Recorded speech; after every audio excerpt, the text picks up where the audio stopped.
हमें आज ज्वाइन किया इस दिन के हवाले से रहनुमा Tehreek Insaf senator Faisal Javed Khan. Faisal, how are you? और इस दिन की मुबारकबाद आपको भी देना चाहेंगे हम। What does this day signify to you Faisal? सबसे पहले तो इसी बात से शुरू करते हैं क्योंकि बहुत सी चीज़ें हमने एक फहरिस्त इकट्ठी की, the problems that we have, polarization जो हम अपनी सोसाइटी में देख रहे हैं। इस दिन का मकसद आपके लिए क्या है? जी बहुत बहुत शुक्रिया हुमा और अब्दुल्ला। देखिए, सबसे पहले तो हम तीनों को एक पेज पे होना है। मैं एक पिक्चर देख रहा था, वो है यही रेजोल्यूशन डे पे जब ये कमेटी जिन्होंने ये पास की थी कायदे आजम की सरबराही में, वो पिक्चर अगर आप देखें तो उसमें उनके चेहरों पे सब तहरीर है कि वो यूनाइटेड है और इकट्ठे हैं। अगर आज हम कहीं मीटिंग करते भी हैं, बैठते भी हैं, तो पहले तो पार्टी के अंदर इकट्ठे होना एक सवालिया निशान होता है। दिलों के अंदर बातें बहुत होती हैं। तो सबसे पहले तो अभी बिल्कुल ठीक कहा आपने, बातें, तहरीरें, तकरीरें बहुत हो गई हैं। हमें प्रैक्टिकली यकजहती का मुजाहरा एक कौम को करना है। मैं अभी पॉलिटिक्स की बात नहीं कर रहा हूँ, मैं वैसे इंडिविजुअल लेवल पे बात कर रहा हूँ, जहाँ कोई ग्रुप से इकट्ठे होते हैं, मीटिंग्स इकट्ठी होती हैं, तो दिलों के अंदर कुछ ना कुछ चल रहा होता है।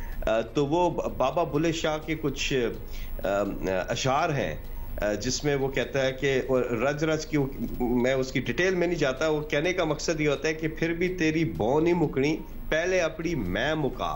तो हमें मैं ख़त्म करके आगे चलना होगा, सेल्फलेसनेस दिखानी होगी जो कायदे आज़म मोहम्मद अली जिन्ना ने दिखाई थी।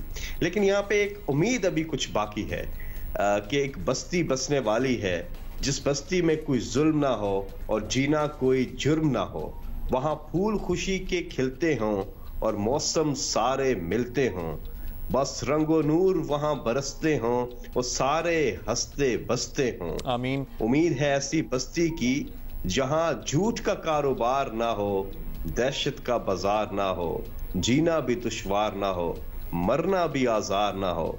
ये बस्ती काश तुम्हारी हो, ये बस्ती काश हमारी हो, वहाँ खून की होली आम ना हो, इस आंगन में गम की शाम ना हो, जहाँ मुंसिफ से इंसाफ मिले, दिल सब के सब से साफ मिले। एक आस है ऐसी बस्ती की जहाँ भूख से रोटी सस्ती हो। उम्मीद अभी कुछ बाकी है, एक बस्ती बसने वाली है, लेकिन इत्तेहाद बहुत ज़्यादा ज़रूरी है। बिल्कुल सर्टनली फैसल, बहुत खूब। और मुझे अपने ज़माना तालिब इल्मी के तकरीरी मुकाबले याद आ गए। ज़बरदस्त आपकी अदायगी भी है और क्या ही ज़बरदस्त ये कलाम भी है। अब मुनसिफ से इंसाफ मिलने की उम्मीद हो या फिर इत्तेहाद की बात हो, बहुत सारे चैलेंजेस हैं पाकिस्तान में। Faisal, when we were growing up और बड़े अरसे से हम इस फील्ड में, हमने बहुत कुछ देखा। लिटरली वो वक्त भी था जब जुमे की नमाज में अम्मी जाने नहीं दिया करती थी क्योंकि पता नहीं होता था कि आज किस मस्जिद में धमाका होना है। हमने वो वक्त भी देखा है और उसके बाद हम आज इस मकाम तक पहुंचे हैं जहां एटलीस्ट अल्हम्दुलिल्लाह हमारी यहाँ जो सेंस ऑफ सिक्योरिटी है, जब वो दहशतगर्दी का जो नासूर था वो अपने मंतकी अंजाम तक पहुंचा, वो खत्म हुआ। लेकिन अब तो ऐसा लगता है कि उसके आगे छोटे छोटे डिफरेंसेस हैं। अगर सियासतदान सारे मिलकर बात करके बैठ जाएं, जब हम इतने बुरे टाइम से आगे आ गए, जब ऑलमोस्ट दिन में 4-5 धमाकों की खबरें आ जाती थी किसी भी दिन, उसके बाद ये छोटे मसले लगते हैं, इनको तो काबू पाया जा सकता है। जी हाँ, बिल्कुल आप ठीक कह रहे हैं। और इस पे हुकूमत जो है उसका एक जिम्मेदारी बनती है कि वो पेशरफ्त करे। देखिए, अपोजिशन ने तो अपना काम करना है, उन्होंने तो सियासत करनी है।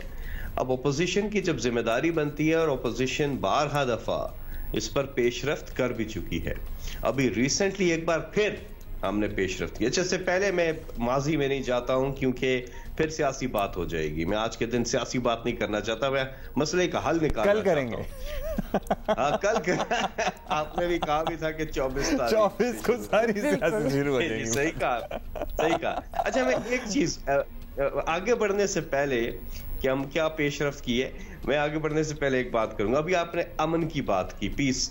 देखें, पाकिस्तान फौज ने जो किरदार अदा किया है, आज के दिन हम सब उनको खिराज तहसीन पेश करते हैं। हमारी आर्मी, हमारी एयरफोर्स, हमारी नेवी, हमारी बाकी सिक्योरिटी एजेंसीज, हमारी पुलिस कमाल काम किया क्योंकि दुनिया के अमन के लिए कंट्रीब्यूट किया है। हमने एक ऐसी जंग में गए हैं जिधर हमारे 70,000 से ज्यादा लोग चले गए, $123 बिलियन का नुकसान हुआ, किस चीज के लिए? दुनिया के अमन के लिए। तो पाकिस्तान तो इमर्ज हुआ as peace ambassador, peace contributor पूरी दुनिया के लिए। तो एक चीज तो इस पे तो हमें बिल्कुल पाकिस्तानी कौम को फख्र होना चाहिए। और एक और बात पे हम सबको फख्र होना चाहिए, हमारी कुछ पॉजिटिव चीजें जिन्हें हमें सेलिब्रेट करना चाहिए। एक और बात है वो हम ये कि बहुत रिजिलियंट कौम है दुनिया की, ये भी एक कमाल बात है। और खुश रहने वाले लोग हैं, मतलब खुश रहते हैं। अच्छा, आप सियासतदानों पे वापस आते हैं, हम जैसे लोग जो है उन पे बात ये है, हमने पेशरफ्त की। अभी रिसेंटली आपको पता है हमने उनको चिट्ठी भी लिखी, हमने क्या देखें पब्लिक इंटरेस्ट की जो चीजें हैं उस पर आए, मिल बैठ के काम करते हैं। और यही रास्ता है उनके पास कि तामीरी ओपोजिशन पे आ जाएं। जहां गवर्नमेंट गलत जाती है उसकी तस्हीह करें और जहां ठीक जाती है उसका साथ दें। इसी तरह पाकिस्तान को आगे लेके जाने। लेकिन अब्दुल्ला और हुमा, एक बात मैं आपको बताऊं, पीपल्स पार्टी में और PMLN में बहुत से लोग ऐसे हैं जो जबरदस्त काम करते हैं। कुछ चंद लोग हैं जो कि तीली लगाने वाले लोग हैं, जिन पे करप्शन के केसेस हैं।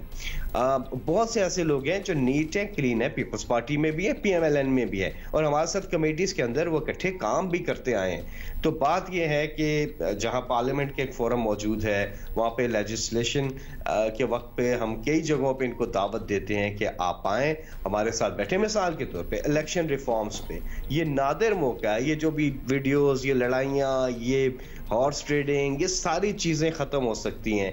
आके हमारे साथ बैठें ताकि हम इस मसले का एक हल निकालें और हम इलेक्शन कम्प्रिहेंसिव इलेक्शन रिफॉर्म्स की तरफ जाएं। इससे स्टार्ट लेते हैं, बिस्मिल्लाह करें, आए, लेकिन साथ वो आपने तो स्टार्ट ले लिया, फैसल ने स्टार्ट ले लिया। अब शाम में अगर शिबली फराज साहब आ गए, उन्होंने प्रेस कॉन्फ्रेंस कर दी, तो ये स्टार्ट तो वहीं रुक जाएगा। देखिए, सुबह सुबह हम आपसे जब बात करते हैं तो ऑब्वियसली बड़ी अच्छी नेक तमन्नाएं और देयर इज एक उम्मीद है और एक जज्बा है that we want to resolve things. लेकिन ड्यूरिंग द डे और स्टेटमेंट्स आना स्टार्ट हो जाती है, जिससे पूरी कोशिश शायद जो आप जैसे लोगों ने की हो वो टर्न अराउंड हो जाती है, तो सैबोटाज हो जाती है। जी देखिए, मेरे थोड़ी देर के बाद राणा सनाउल्लाह या कोई और वहां से आएंगे। बात यह है कि वो अभी नैब के ऊपर वो पूरी हमले की तैयारी कर रहे हैं। इससे पहले सुप्रीम कोर्ट पर हमला करा है। ये रास्ते ठीक नहीं है। दूसरा मैं कह रहा था, मुज़ाकरात के लिए जब आए तो साथ अपने वो डॉक्यूमेंट ना लेके आए, वो ये जो लेके आते हैं हमेशा साथ ले आते हैं। देखिए, -10 बात होगी, ये वो नैब ऑर्डिनेंस को अलग रखें, उसमें जो तरामीम करनी है उसको अलग निशस्त में रखें, और वो भी अपनी मर्जी की तरामीम नहीं हो सकती, उस पर पब्लिक इंटरेस्ट को देखना होगा। लेकिन ये जो मुज़ाकरात की बात मैं कर रहा हूं, इस पे दोनों तरफ से होना है, एक एंड से नहीं होना।